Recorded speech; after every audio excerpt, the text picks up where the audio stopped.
बिस्मिल्लाहिर रहमानिर रहीम। हे समस्त जगतबासी, आज आमी शामीम आली चिश्ती आपनादेर सामने जे आलोचनाटी निये हाजिर हलाम सेई आलोचनाटी अवश्यई खेयाल करे शुनबेन। आजकेर आलोचनाटी जे अवश्यई जे व्यक्तिरा बुझबे इनशाल्लाह धर्मेर कोनो ग्लानि थाकबे ना। तो आमी बोलते चाই आजके हिंदू बौद्ध और ख्रिस्टान मूलत सकलेई मुसलमान। हिंदू और बौद्ध ख्रिस्टान सकलेई मूलत मुसलमान और এই কথার করে দেব প্রমাণ।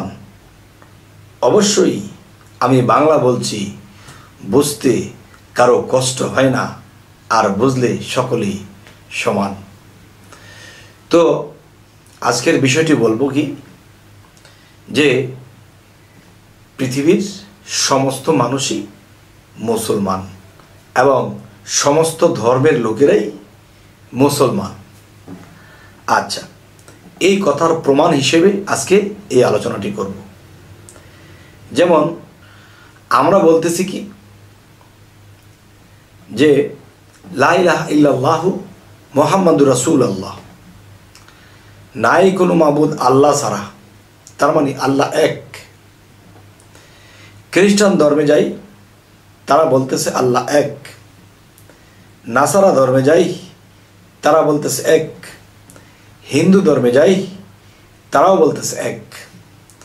হিন্দু ধর্ম বা সনাতন ধর্ম একই, তবে এই সনাতন ধর্মেরা যেই কথাটা বলতেছে সেই কথাটা কিন্তু আমরা বলতেছি। আর এক ভাষায় যেহেতু জল বলা হয়, আরেক ভাষায় যখন পানি বলা হয় তখন দুইটা ভাষা জল আর পানি, আর এইটুকু নিয়েই কিন্তু মানুষ ভেদাভেদ করে যে মুসলমান বলতেছে এটা পানি, তারা বলতেছে জল। তাহলে এই কথার অর্থ একই ফল, যে পানি পানি জল। যদি দুইটা জিনিস যদি একটা জিনিসই হয় তাহলে আল্লাহ ভগবান ঈশ্বর প্রভু এটা তো এক। তাহলে আমরাও বলতেছি এক, তারাও বলতেছে এক, অন্য ধর্মে বলতেছে এক। লক্ষ ধর্ম থাকলেও সকল ধর্মেই বলতেছে এক স্রষ্টা, এক সৃষ্টিকর্তা। তাহলে আমি যদি এক বলি, তারা যদি এক বলে, তারা যদি এক বলে,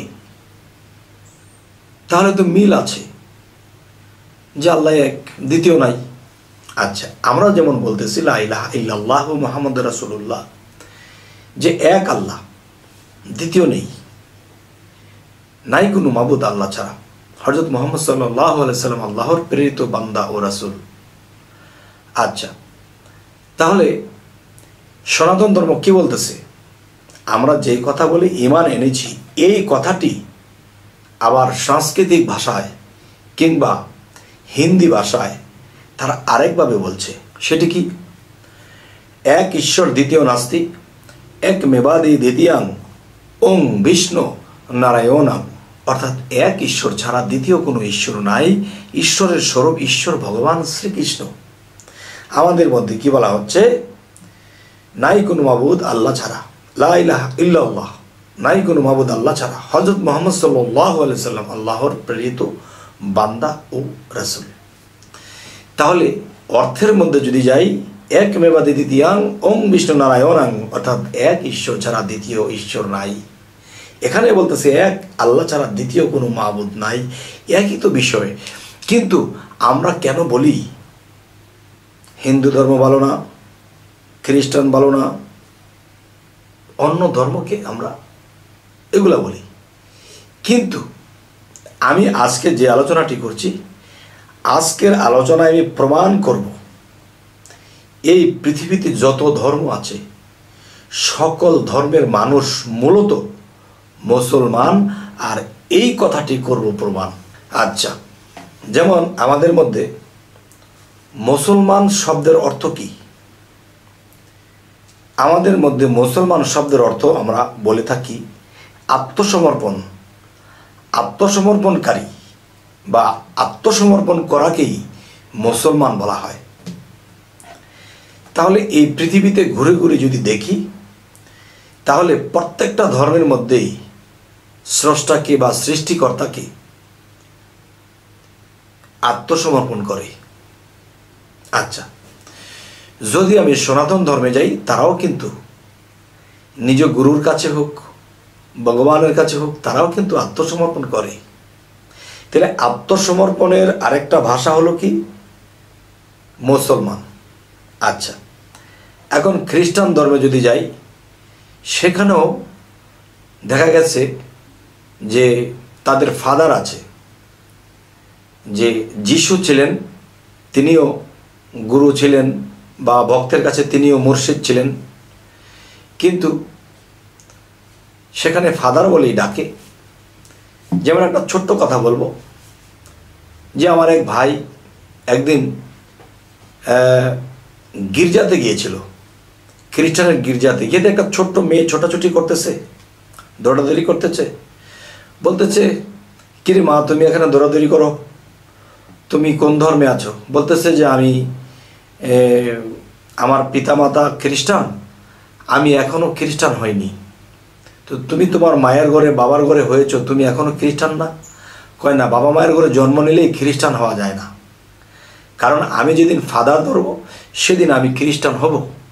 তাহলে ছোট্ট একটা মেয়ের এই জ্ঞানটা আছে, যেদিন সে ফাদার ধরবে বা মুর্শিদ ধরবে বা পীর ধরবে, সেদিন সে খ্রিস্টান হবে। কিন্তু আমাদের মধ্যে অনেক মুসলমানের এই জ্ঞান হয়নি, এত গ্রন্থ, এত কোরআন কিতাব পড়েও জ্ঞান হয়নি যে মুর্শিদের কাছে কালেমা পাঠ বা মসজিদের কাছে গিয়ে বায়াত গ্রহণ না করা পর্যন্ত আমি পূর্ণ মুসলমান নয়। তাই আমি বলবো, আল্লাহ কিন্তু কোরআনে এই কথাটিও বলেছে, তোমরা পুনরায় ঈমান আনো, তোমরা পুনরায় ঈমান আনো। এই কথাটা কেন বলেছে? যে তুমি মুসলমানের ঘরে জন্ম নিয়েছো, কিন্তু তুমি কিন্তু মুসলমান হওনি। মুসলমান হতে হলে আল্লাহর কাছে আত্মসমর্পণের সাথে কালেমা পাঠ করতে হবে, আল্লাহর প্রতি বিশ্বাস করতে হবে, রাসূলের প্রতি বিশ্বাস করতে হবে। এরপর কি হবে? এরপরে দেখা যায় যে একজন কামেল মুর্শিদ ধরতে হবে এবং তিনি তোমাকে রুহানি জগতের পথ দেখাবে। আচ্ছা, তো এ হলো একটা বিষয়। তাহলে কালেমা পাঠ করতে হলে আমাদের বলতে হয়, এক আল্লাহ ছাড়া দ্বিতীয় কোনো আল্লাহ নেই, মাবুদ নেই। এরপর এক ঈশ্বর দ্বিতীয় নাস্তি, এক ঈশ্বর ছাড়া দ্বিতীয় কোনো ঈশ্বর নাই, তারাও বলতেছে একই কথা। এবং তারাও গুরু মুর্শিদ ধরতেছে, যে আত্মসমর্পণ করতেছে। তো আমরাও কিন্তু আল্লাহর কাছে আত্মসমর্পণ করি। তা আত্মসমর্পণের আরেকটা ভাষা যদি মুসলমান হয়, আর মুসলমান শব্দের অর্থ যদি আত্মসমর্পণ হয়, আমাকে আপনারা বলবেন যে এই পৃথিবীতে যত সত্য ধর্ম আছে, সকল সত্য ধর্মের মধ্যে কিন্তু আত্মসমর্পণ আছে। যার যার ভগবান, ঈশ্বর, আল্লাহ, খোদার কাছে আত্মসমর্পণ করতেছে। তাহলে আত্মসমর্পণের আরেকটা নাম যদি হয় মুসলমান, তাহলে যে কোনো ধর্মের মানুষ যখন আল্লাহর কাছে, ঈশ্বরের কাছে, ভগবানের কাছে আত্মসমর্পণ করবে, তখন তিনিও মুসলমান। সে যেই ধর্মেই থাকুক না কেন, সে যেই ধর্মেই থাকুক, সেও মুসলমান। এর মধ্যে আরেকটা দেব প্রমাণ, সেটি হলো যে লোকনাথ ব্রহ্মচারী তিনি একটা কথা বলেছিলেন, যার কাছে 16 আনা ধর্ম আছে তিনিই মুসলমান। তাহলে 16 আনা ধর্ম কি? যে 16 আনা ধর্ম বলতে সকল সত্য ধর্মের ভিতরে ঢুকে দেখা যায় সকল সত্য ধর্মের লোকেরা আল্লাহকে এক জেনে, ঈশ্বরকে, ভগবানকে এক জেনে তারা আত্মসমর্পণ করে। আর আত্মসমর্পণের অর্থই হলো কি? মুসলমান। তাহলে এই হিসেব করে প্রত্যেকটা সত্য ধর্মের লোক মুসলমান। এখন আপনারা কি বলতে চান? এর বাইরে আপনাদের কাছে কোনো আছে প্রমাণ? থাকলে আমাকে দিবেন, অবশ্যই কমেন্টে লিখে দিবেন যে হ্যাঁ মুসলমান ছাড়া অন্য ধর্ম আছে? আমি বলবো না। থাকলে দেখাবেন। কেননা সকল ধর্মেই কিন্তু যার যার সৃষ্টিকর্তাকে আত্মসমর্পণ করে, আর এটার অর্থই হলো মুসলমান। তবে হে জগতবাসী, আজকে যে আলোচনাগুলো করলাম যদি ভালো লাগে তবু জানাবেন, যদি খারাপ লাগে তবু জানাবেন, এবং আমাদের চ্যানেলটিকে সাবস্ক্রাইব করে নেবেন, এবং পরবর্তীতে যেন ভালো আলোচনা এনে দিতে পারি। তো সকলেই ভালো থাকবেন। আল্লাহ হাফিজ।